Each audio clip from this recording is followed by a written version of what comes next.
안녕하세요. 반갑습니다. 자, 오늘은요, 2017년도에 출범한 문재인 정부의 부동산 핵심 정책과 또 앞으로 이제 이 정부에서 주택임대 관리 사업이 어떻게 발전해 갈 것이고 어떻게 사업을 해야 될 것인지 거기에 대한 방안을 제시해 드리도록 하겠습니다. 자, 2017년 문재인 정부의 부동산 핵심 정책과 주택임대 관리업 사업 모델을 분석해 드리겠습니다. 자, 문재인 정부의 국토부 4대 부동산 핵심 정책을 분석해 드리겠는데요. 가장 핵심적으로 이슈가 되고 있는 게 바로 도심재생 뉴딜 사업을 매년마다 10조 원씩 투자한다는 거죠. 이제 앞으로 도심의 재생을 재개발, 재건축에 의존하지 않고 소규모 단지로 이제 앞으로 개발을 하겠다는 이제 개념이라고 보시면 됩니다. 그래서 앞으로는요, 이제 소규모 단지의 개발, 소규모 개발, 리모델링 시장이 앞으로 시장이 커진다고 보면 됩니다. 그래서 이제는 개인들이 본인이 갖고 있는 땅에 대해서, 건물에 대해서 신축이나 리모델링 할 때 이제 저리로 융자를 받고요. 그 개발된 임대주택 나오는 이제 수익으로 금융비용을 이제 조달하면서 이제 생활을 할 수 있는 도심의 재생을 소규모 단지로 하겠다. 그래서 이번에 발표한 뉴딜 사업이 앞으로 이제는 본격적인 소규모 건축 시대, 리모델링 시대를 이제 열할 것이다. 이렇게 보시면 되고요.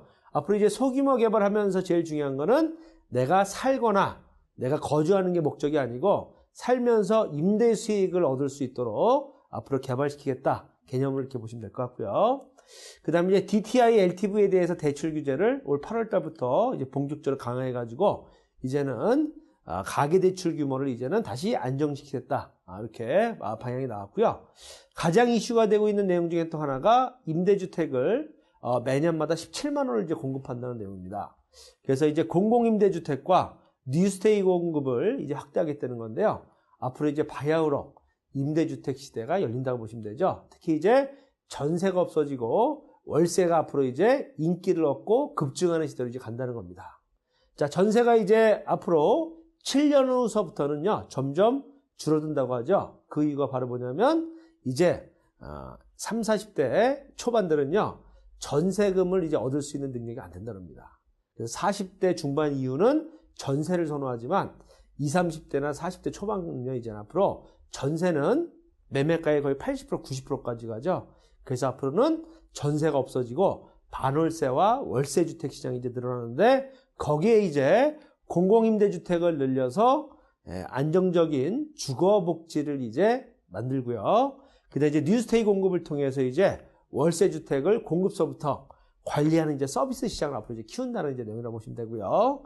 그러면서 이제 이 월세주택이 많이 늘어나면 제일 중요한 게 이 월세주택을 관리하는 주택임대관리업을 이제 활성화시킨다는 겁니다.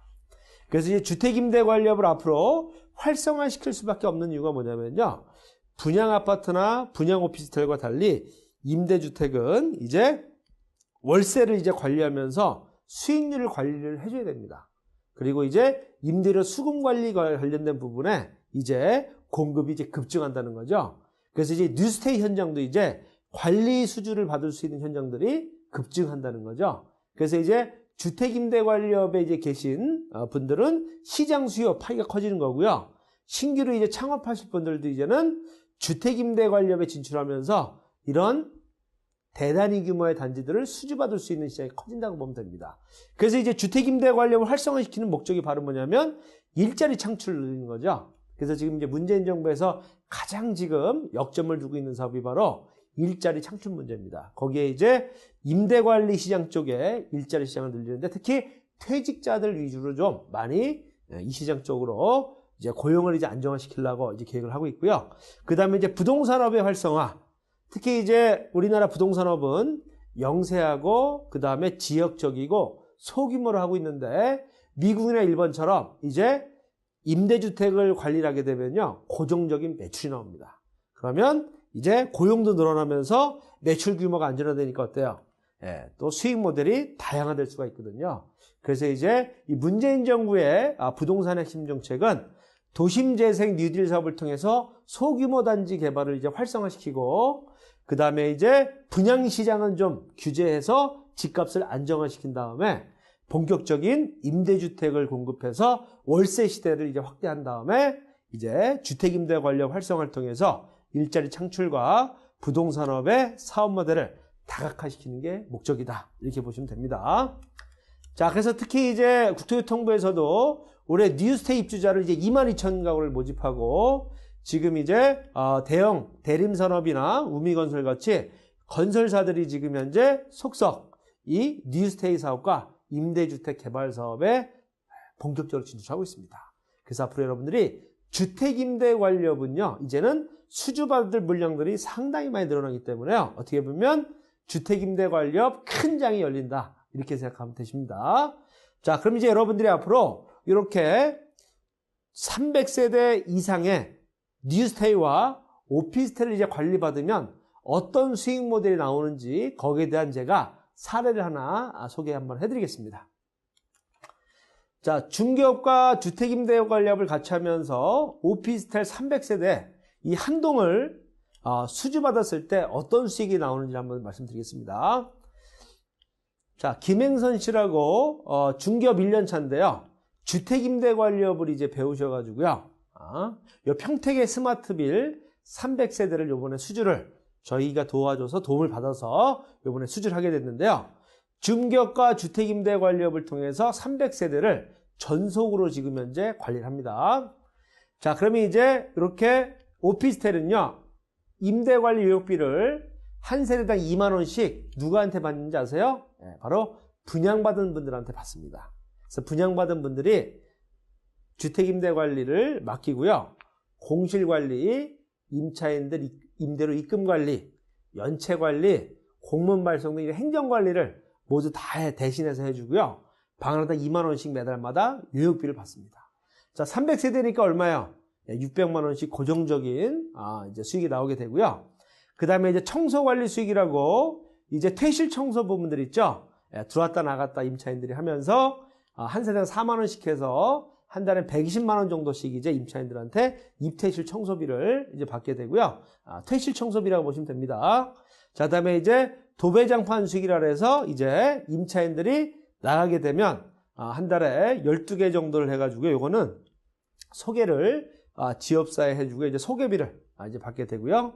그 다음에 이제 전속임대 수익은요, 이제 300세대에서 한 15%씩 공실이 들어왔다 나갔다 하기 때문에요. 공실 생기면 분양자들을 대신해서 제가 광고하고 임대계약 체결을 하게 되면 분양자한테 중개수수료 받고 들어오는 임차인들한테 중개수수료 받아가지고 한 달에 한 40세대 정도가 신규 임대계약이 돌아가거든요. 그래서 이게 한 800만원 정도 수익이 나오게 되고요.